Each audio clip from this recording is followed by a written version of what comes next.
So now it's my pleasure to introduce Commissioner Bloomstead. LB 390 was signed into law April 24th, 2019, requiring school districts and law enforcement agencies to develop a memorandum of understanding that defines standard operating procedures. What is the state's vision for the school law enforcement collaboration and also for youth who are system involved? Here to answer those questions is Nebraska Department of Education Commissioner Bloomstead. Dr. Bloomstead is a native Nebraskan whose career focuses on local, regional, and statewide education issues. Dr. Bloomstead's experience includes education finance and organization, assessment and accountability, professional development, and the development of systems to enhance blended and distance learning opportunities across the state. Dr. Bloomstead earned a PhD in educational leadership and higher education and a master's degree in community and regional planning from the University of Nebraska-Lincoln. Please help me welcome Commissioner Bloomstead.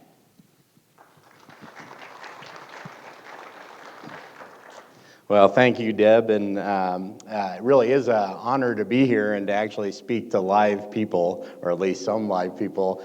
It's certainly been a challenging time in the pandemic, but one that I would actually highlight as probably opening our eyes about the weaknesses of various systems across the state of Nebraska, and especially, I would say, those for some of our most vulnerable children and families, systems involved youth being among them. What I find absolutely interesting in these kind of moments in time, and I talked about it with our superintendent leaders and administrative leaders across the state, is in this time of disruption, there is time for innovation. There's really not just time for innovation, but need for innovation. It's really clear to me that in the court improvement project and all the processes that you have in place, that's been part of this dialogue. And I think I heard the Chief Justice or maybe it was Judge Gendler say for 14 years. Is that right, Deb? So the reality for us is we continue to find ways to improve and make sure that we are able to move forward as a state.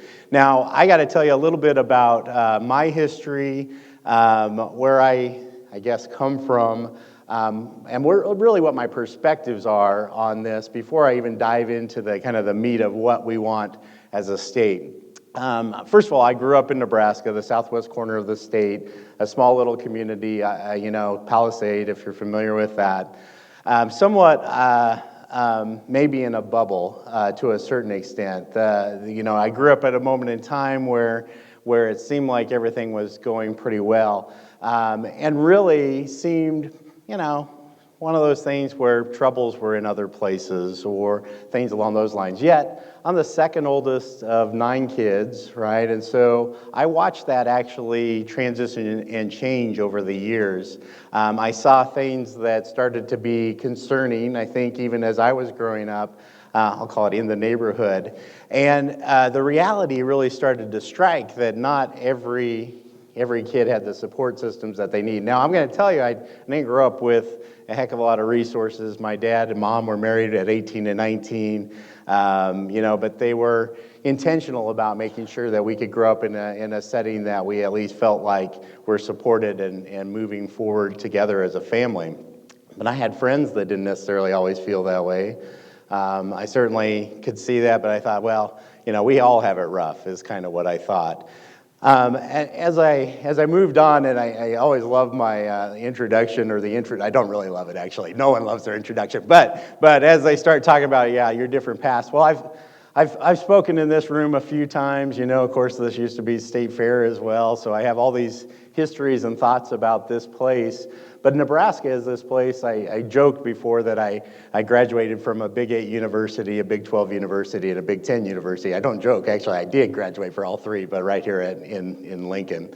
The reality, though, is when you think about tying tying places together, I started looking at the state in a very different way and started to see things as I was raised here that began to trouble me. And over my career, I ended up working for a period of time out of the university on a project that we called School at the Center, a real focus on education and community. And I still really have that philosophical bent that we should be thoughtful about how those two things come together.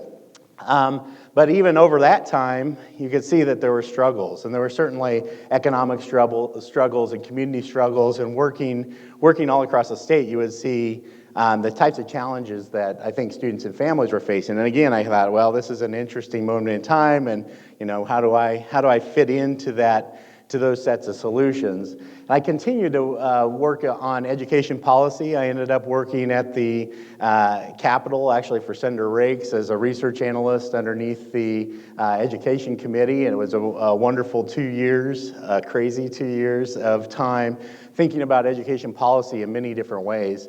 But once and again, we'd run into situations of court wards, state wards, systems-involved youth, and I would realize that our system wasn't necessarily functioning as well as I would like it to.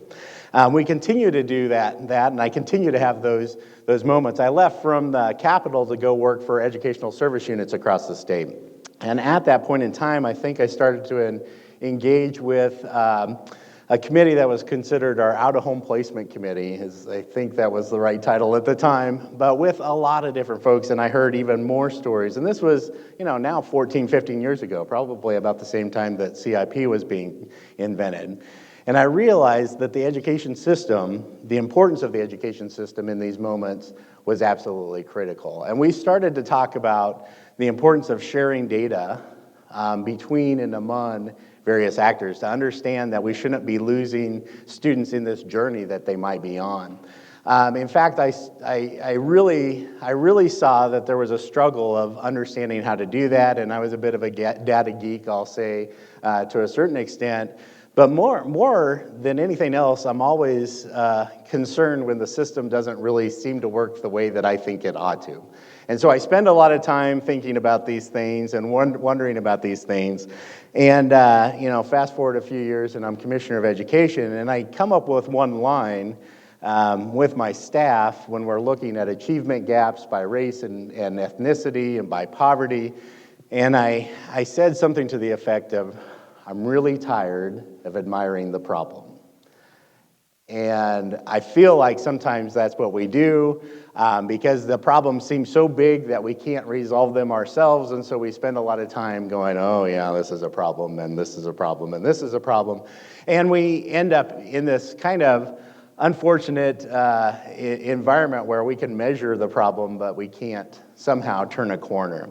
And I actually think that we're at this moment in time where there is a vision, a desire, an intention of moving forward as a system in the state. And I will credit all of you for being here, and I don't know all of you, but I wish I did. It is nice to see faces, but you're so far away and the lights are there, I can't really quite make everyone out. But the reality for us is what you do on a daily basis is absolutely a critical part of improving the system. And so just you being here means quite a bit to me. So what do we want, right? What's the education system? What do we want as a state?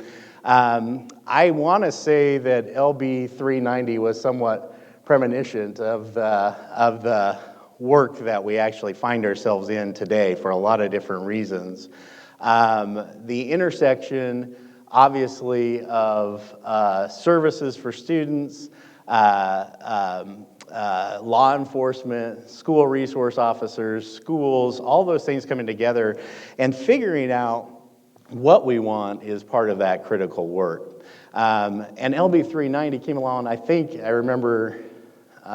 was actually on Valentine's Day in 2019, that was the hearing on the bill happened, and I forget exactly, because the Department of Education wasn't involved in that bill, actually, just so you know. At the beginning of this, the Department of Education wasn't mentioned with LB 390, but the concept I thought was really, really quite profound. The concept being that, hey, look, we're going to have agreements with the law enforcement and between law enforcement and schools about what the expectations are for law enforcement in schools, what the expectations are about the roles that we need to have as part of that process. And I know Senator Pansy Brooks and others that were advocating for it at that moment in time. And I actually don't know. I guess I'm hoping maybe someone here knows, but I don't know how we ended up being there, because we didn't show up to testify. I don't think it was really on my radar when it was first introduced, but I can remember sitting through quite a few meetings where it started to pop up, and I'm like, hey, look, this is an important role for us to play. And so when LB 390 was passed, it actually included a change in the law that would actually put some of that responsibility on the Department of Education to build out a model, kind of a model memorandum of understanding, a model of what the expectations of those agreements would be and how we would begin to build that. We put that in underneath the work of Dr. Jolene Palmer. Dr. Palmer actually works with us on school safety, in fact, she took a position that had school safety, bullying, a whole bunch of other things that were created by a former bill that Senator Klowski had introduced. Actually, when we advertised that particular job, it had this whole long list of expectations, and I wanted to add and walks on water to the end of those expectations, because it was a lot. And since then, we've added more to Dr. Palmer's plate. But actually, it fits together, and here's why.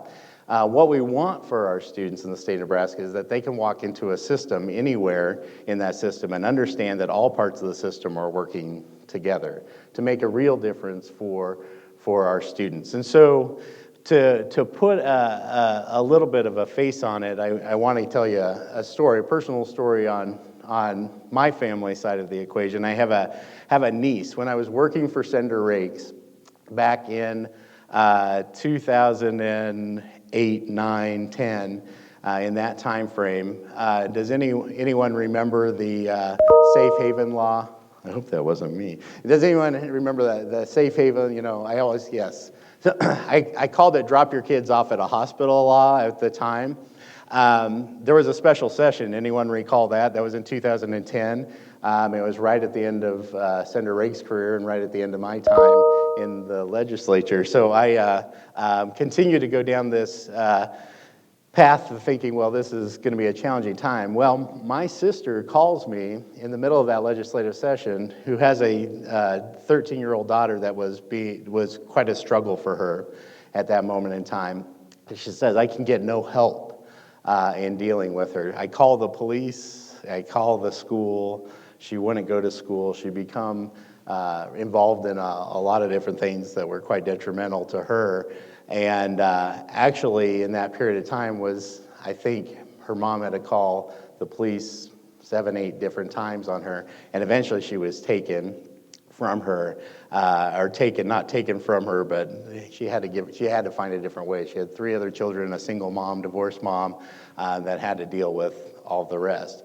Well, my niece was very angry, as you might expect, and angry at the world and angry at everything. And I'm just going to tell you, I firsthand witnessed a system that was not serving her very well.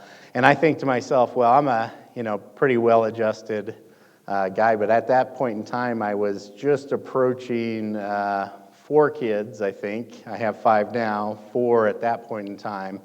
And my niece had bounced around in the system. I think she had 7 different placements at one point. They were trying to find foster homes. She was at one of the group homes that was at Henderson. I forget the name of it right now.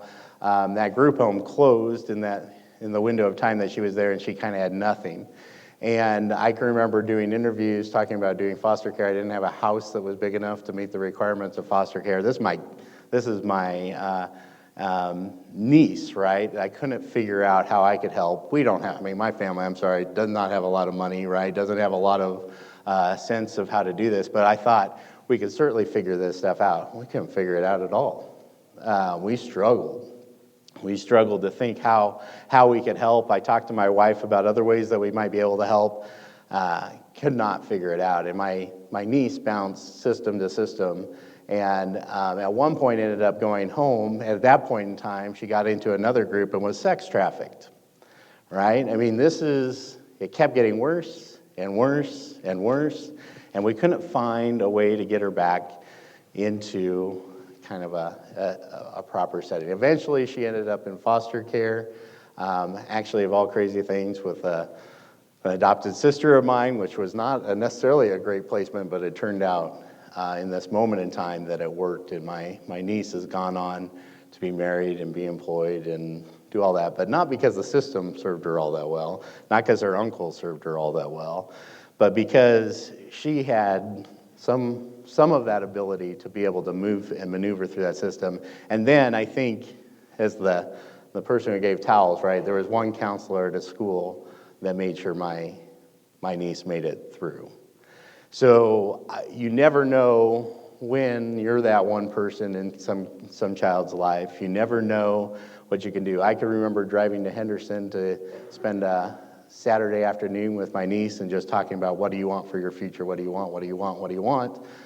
Didn't have any particular training or understanding of what the right things to do. No one knows, but she tells me today how much that mattered to her, that I would at least show up and have that conversation with her. So the reality is this story plays out, and I'm like, this is a happy ending, right? I got my emotions with that, but that's a happy ending. We have so many other kids that don't even have those one little moments to make a real difference. And I think what we want for our children is that they all have so many of those moments that they're able to be able to move through, that we haven't forgotten them along the way in some sense of that we're able to move through on that side. So what I would say for schools, and I now get to be in schools, well, I at least used to get to be in schools before the pandemic. I get to be in schools and engage with folks who care so deeply about what happens to their students. Yet, just like other things that our students are probably dealing with, they are left uncertain what to do. Police officers, school resource officers left uncertain what to do. Families left uncertain what to do. Probably all of you sometimes left uncertain what to do.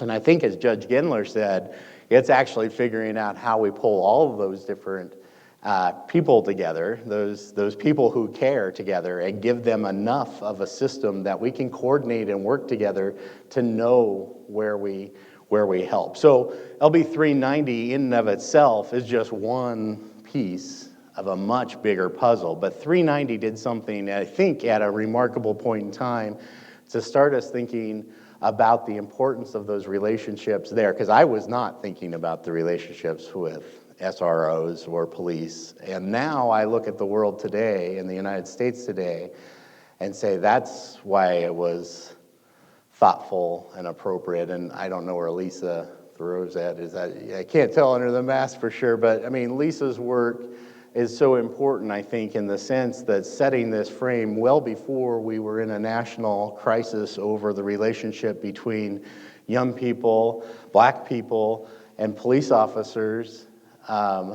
It's very thoughtful. So thanks for your work, Lisa. What I think in Nebraska gives us a chance, and again, it's only a chance. A law doesn't change anything, as you all know. We can write lots of laws and say, why don't we just get over this? In fact, I'd love to write a law against pandemics. I think that would be we should just not have them, and then we'd be all the better for it. But I probably shouldn't even joke about that, because that would be, somebody might try. But the reality for us is that pulling these systems together is absolutely critical. What people want. So again, in my case, right, thinking through the story that I had as an uncle, I didn't have a resource to go to. I didn't have a resource to point my sister to. I didn't have a resource necessarily that I could think through and go, what would you do? When we even talked to schools, they didn't know, oh, well, we don't know what to do with this child because we don't have a particular plan. When police were engaged, trust me, I'm sure they all very much cared, but they're a moment in time with a whole bunch of other concerns. How do you get enough energy directed towards the child that needs that additional help, the family that needs that additional help at the right moment in time? And I think it's going to take, quite literally, all of us to continue to figure that out. What I do think we've done in the last several years, and again, if Judge Gendler was here, I could well, I was going to say joke with him, but vamp with him, I think, is more argue with him, maybe, for those of you who've been in his court. I don't know how that works, but the reality for us is thinking about how we share and use data more appropriately in part of that process. So when a student actually ends up in a court setting, and trust me, I'm no lawyer, so I'll probably mess up a whole bunch of analogies here, but when they show up there and folks don't know what that child's background has been, because the system either doesn't allow you to share some of that information, or because there's resistance to sharing that information, or because that child has just moved so many times that it's hard to gather that information, none of those are acceptable reasons to me. I've sat in quite a few meetings, including with the Chief Justice, and we have these various conversations, and I'll kind of watch as folks interact, and they're talking about children. Well, this is our child over here, and this is our child over here, and this is our child over here. And it hit me a few years ago in this position that I have. These are all my children. So I have responsibility for every child in the state of Nebraska, essentially birth to 21. And I realize these are all my children. And so how do we build a system that takes that responsibility and owns that responsibility in the long run? And the only thing I could go, because I've told you already, I'm a data geek, so the only place I could go is thinking about what data do we have to help make a difference for these students. And what I realized is we have a lot of data in education, but that data is not terribly helpful for these situations. Here's why.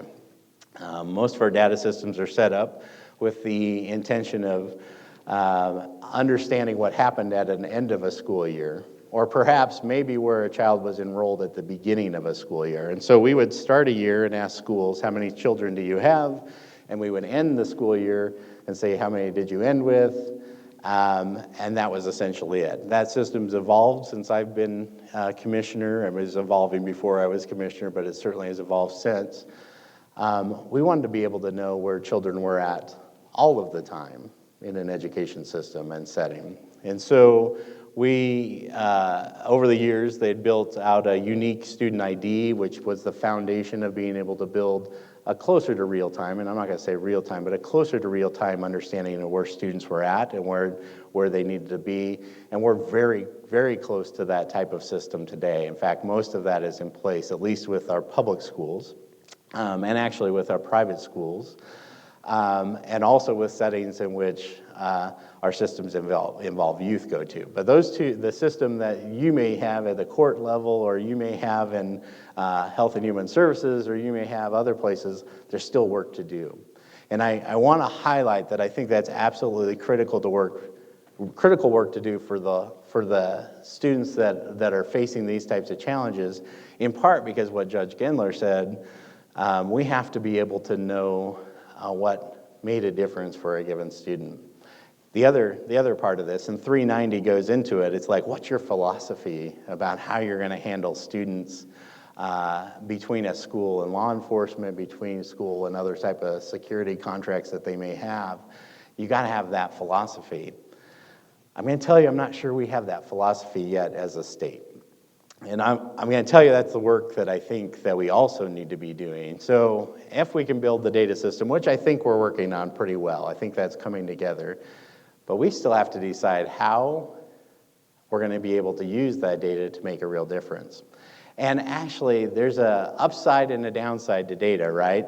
The upside is you could say, we gathered all this data and now we know what's happening.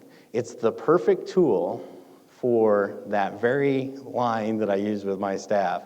It's the perfect tool to further admire the problem. It doesn't tell you how to fix it. Data doesn't signal anything other than challenges that you may have. It only essentially, and I hope, makes the problem visible, but it doesn't fix the problem. Fixing the problem is much more complex than a data system so far that I feel has taken me most of my career, at least since the time at the legislature, to be moving us towards, but it doesn't fix any problem. Instead, I think what 390 has done and some other bills, the conversation about what you would do with a given student in a given circumstance is absolutely critical to the next steps of our evolution, the next steps of the court improvement process, the next steps of improving education in Nebraska, the next steps of ensuring that our students, that our systems involved have the future that they deserve to have, because it's our responsibility to be able to pull that together. Now, every child in the state of Nebraska is my responsibility, and now I'm going to throw it on you. The reality is it's our responsibility to figure out those moving parts. Now, every time, how many of you have had a fight over data on a student to understand just where they've been? And I don't know what everybody's roles are, so have you had a hard time getting data? I see a couple hands anyway. It's a struggle for me, too. Because there's a lot of different, by the way, I'll throw this example out. Sometimes I get phone calls from sometimes legislators, sometimes past legislators, who say, give me the data on X or on, and it's like, no, you don't get that data. Sorry, that's just not how that works, right? There are responsibilities of protecting and maintaining privacy that we have to worry about, and those things intersect with one another and sometimes create a barrier or a block for us. But collectively, there are ways to actually address those types of challenges. And those types of challenges mean a transparent system for those who need access to that data at that moment in time is really important for us. And so the education court report, are anyone familiar with that at all? So a few folks, right? Pretty simple. Simple in the sense that it's trying to find out what a student's experience have been in an education setting, and then ultimately, hopefully, be some level of background and information. But it has been years in the making to get folks to, number one, participate and use it. Number two, to be able to say they can have the data. And so often, and probably, if it hasn't happened this week, it'll happen next week, I'll have somebody call and say, we can't share data with so-and-so because, FERPA or because of some other law. Well, we've tried to build all those things. There's still work to do on those fronts even as well. But even more important is the education court report starts to point to something that I talked about before, not admiring the problem, but using data for a specific purpose, right? In this case, at least my hope, and again, I know Judge Gendler has done a lot of work on this front of using that report to help make decisions about what's best for a given student. And that's actually where we quit admiring the problem and start addressing the problem. And so it's a great example, and it's actually in its form, it's the simplest thing that we probably see. But we also have another one that we, at one point in time, when a student was moved as a ward of the state, ends up in the system somewhere, it might have taken weeks to get information to the right superintendent, the right school district, the right school, and we can do that within hours today.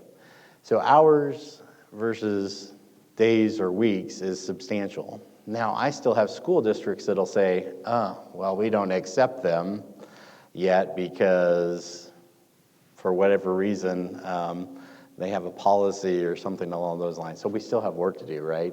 We still have work to do to address those types of, I'll call them policy barriers.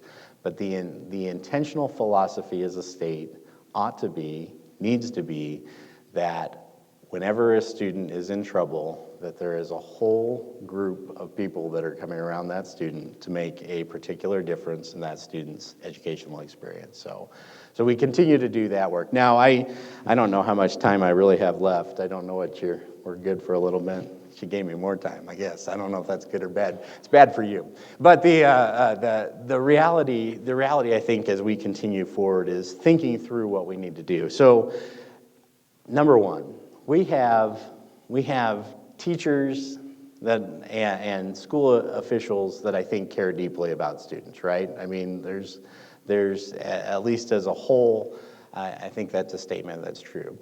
They aren't equipped necessarily with all of the right tools, understandings about what is going to make a difference for a given student's lives. And what troubles me most is that in an education setting that we've actually made things worse for many students because of their experience with trauma, because of their experience in their personal lives, because of the moment in time that they're at. And so we have to get better at that. So we have to get better at trauma-informed practices, as I think you talk about in the courts, as well as we talk about among health and human service providers, as we talk about caregivers, as we talk about all of those systems. But we're going to have to get on the same page as to what that means. Because here's what I now see, and I sometimes call it the popcorn effect, and you suddenly have, all these different ideas, and trauma-informed schools or trauma-informed practices become the rage in a whole bunch of different sectors, and then you adopt a lot of different philosophies about that, and then those philosophies come into a kind of a point of argument. So I think we ought to adopt something statewide that we believe is not necessarily the model, but a model that should be shared, and people should understand how that would come together. So trauma-informed practices in our school settings. We've seen different challenges, and by the way, and I should have looked up this data. I know when the pandemic started, it was a data point that I probably couldn't imagine, but in this country, this has been the longest period of time, and I hope we've not had one since I've last checked this, but the longest period of time in which we did not have a school-based shooting because of the pandemic. I mean, never would have thought of that. Now, the downside of where we've been is I suspect we have quite a bit more abuse and neglect of our youth all over the country because of the pandemic as well. So I know that's happening, but I had never really given it much thought about the fact that we could go this long, and that'd be the longest period of time since, I don't know if Columbine or whichever indicator they'd used, but a remarkable and unfortunately kind of sad state of where we're at. But part of what elevates and escalates students' concerns and is a lack of understanding of their trauma in a school setting, a lack of understanding of the types of pressures that they may have on them, a lack of understanding probably societally about the role of the schools in doing that. Because, by the way, another topic that we don't talk about is mental health.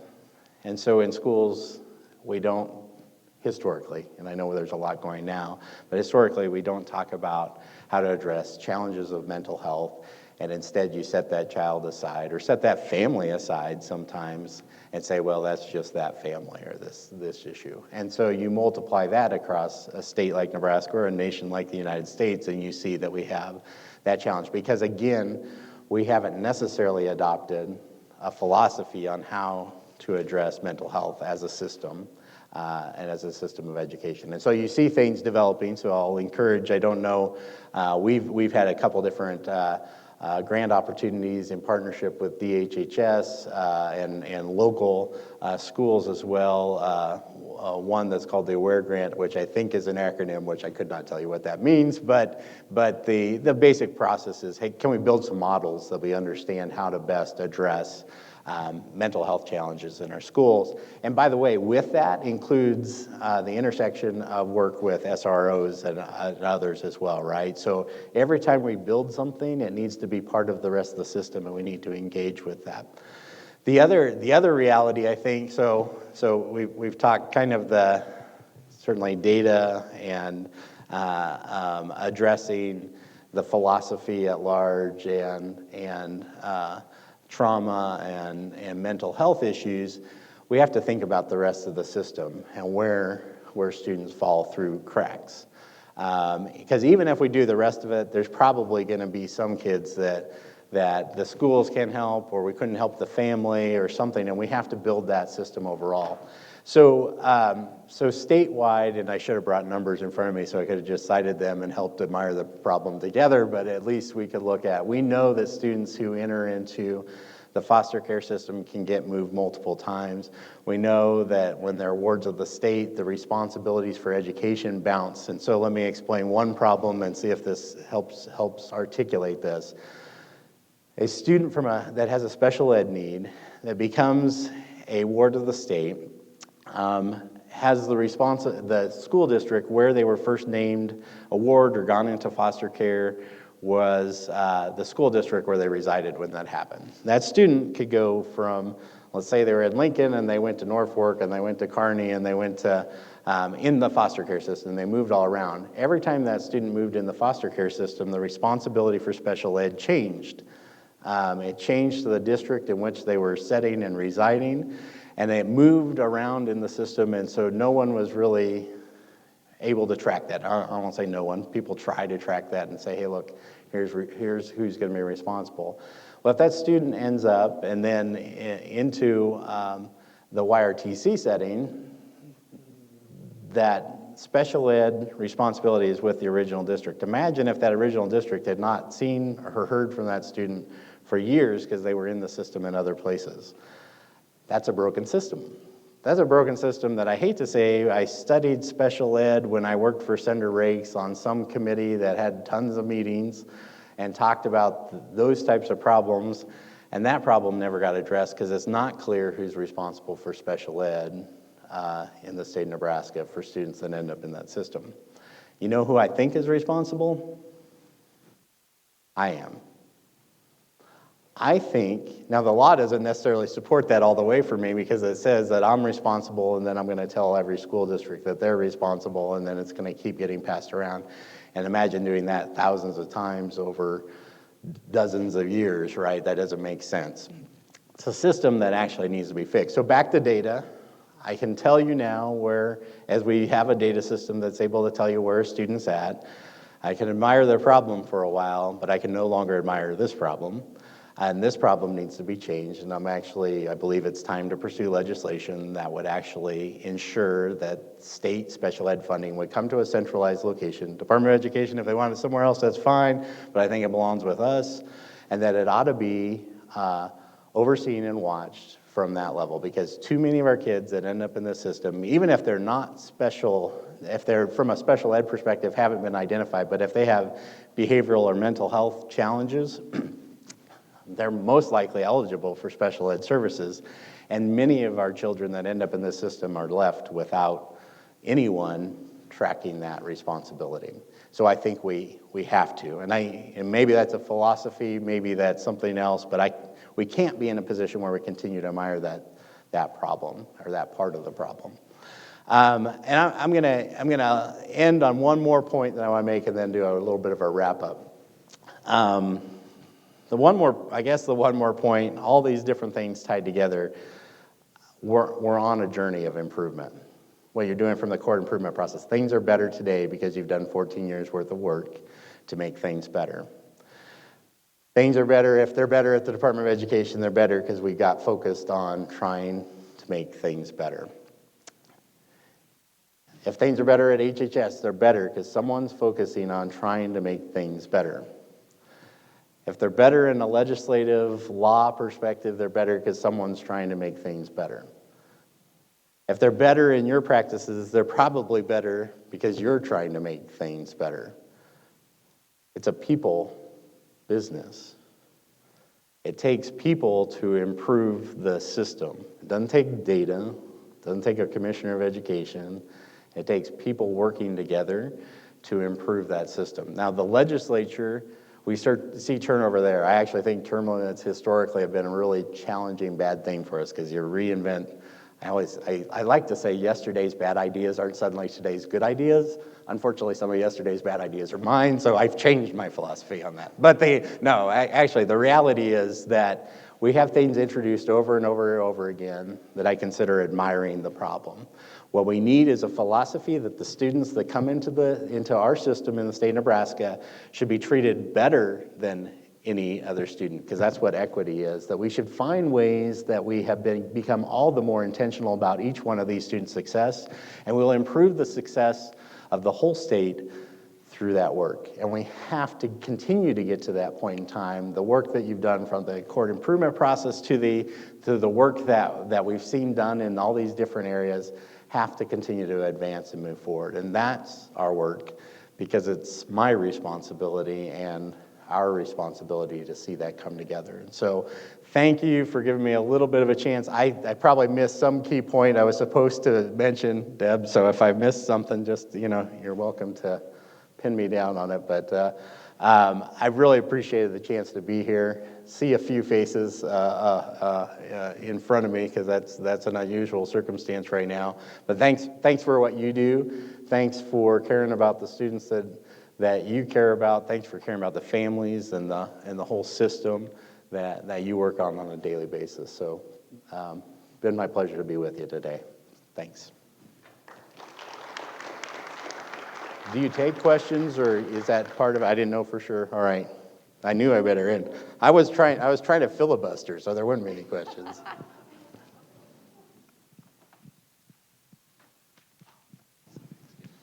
Hi, my name is Edison Rednast. I'm from Western Nebraska in Alliance. Yeah. I'm on the school board there, and I'm the first Native that's been elected. Awesome. And, Congratulations, by the way. Thank you. Yeah, thank you. My thing is, it's always, what about the Natives? 2 years ago in Alliance, we had an alternative school that was over half, about 55% of it was Native kids. You talked about traumas and how do we help. For the Natives, we have generations and generations of trauma. We've went through many, many things.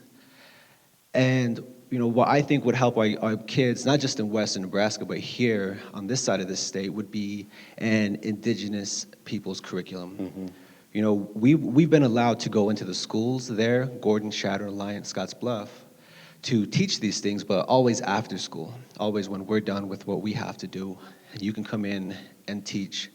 And, we have a few kids. But my thing is that a lot of our kids are falling behind. A lot of our kids don't go to school. A lot of our kids have tough times in the school system.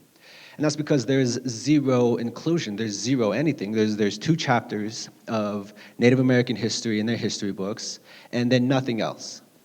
And when you compile all those traumas and then try to send these kids who are living in extreme poverty, because I don't know, like you said, statistics in Western Nebraska, it's terrible for the Natives. It's terrible.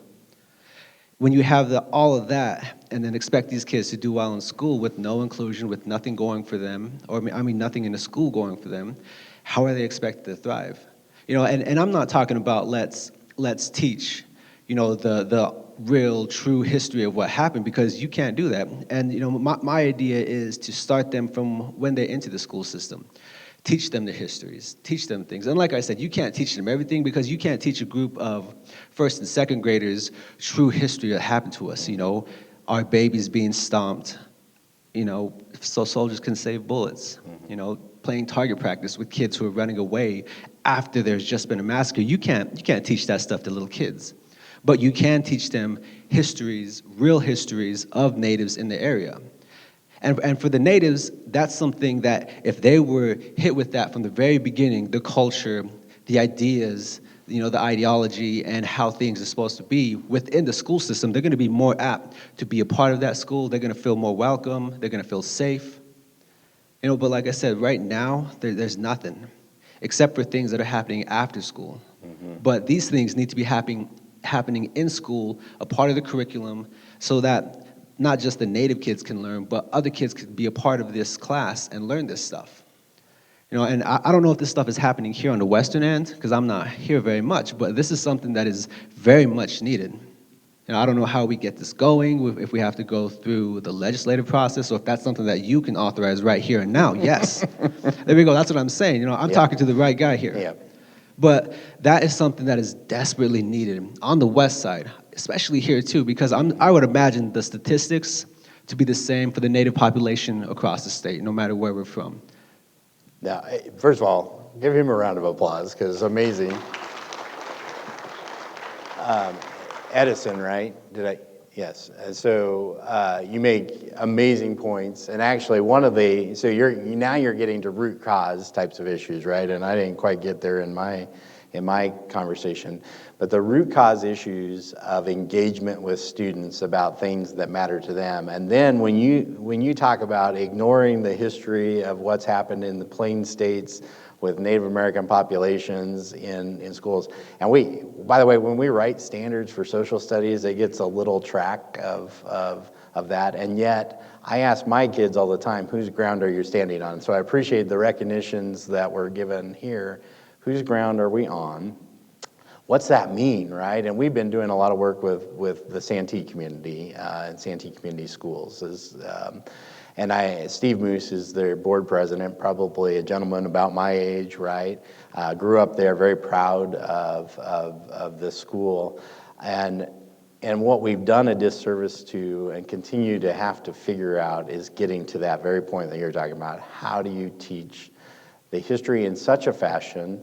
How do you teach about culture and the importance of how it connects with each and every student there and their families, and so their families can talk and engage on those levels as well, and that the communities can further. So there is a law in Nebraska that requires a multicultural education curriculum, essentially a delivery of that, and it's dated in what I'll say is 1990s terminology, and it's become unfunded and washed out in the system.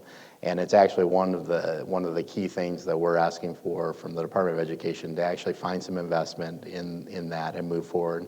We've been doing work with a couple different groups to try to find ways. In this digital age, the way that we can scale up curriculum is actually remarkable and individualize educational opportunities. And so we need digital resources and ability, and it's all there. We need to capture that information school by school and start to build on that, where we can have some successes to do that. And if we don't yet have it in alliance, let's get together and let's talk about how we can start, like be part of that system improvement. I'd be happy to be part of that conversation too. So thanks. It's an excellent point, and it goes to every single one of our students, regardless of their backgrounds, because tying this together and webbing this together is absolutely critical to engage students and understand their needs as well. So thanks. This question is from one of our live stream people. Oh, sure. No accountability. No kidding. Exactly. What are the requirements of the school to provide trauma-informed curriculum to teachers? Did you say what are the requirements for schools to provide trauma-informed curriculum to teachers?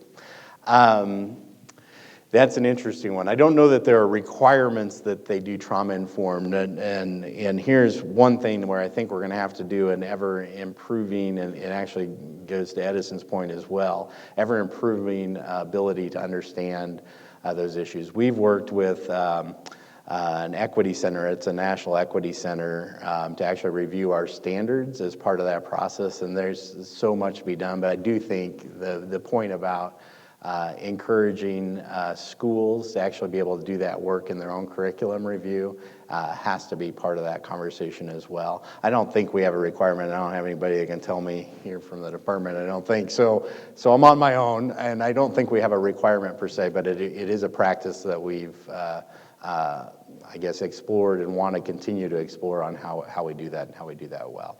And I think when they're talking curriculum, it's about the specific curriculum that's being offered by the school, but also trauma-informed practices is another, just for teachers to be able to recognize maybe something in the curriculum is not appropriate or not able to stand on its own without further clarification. So.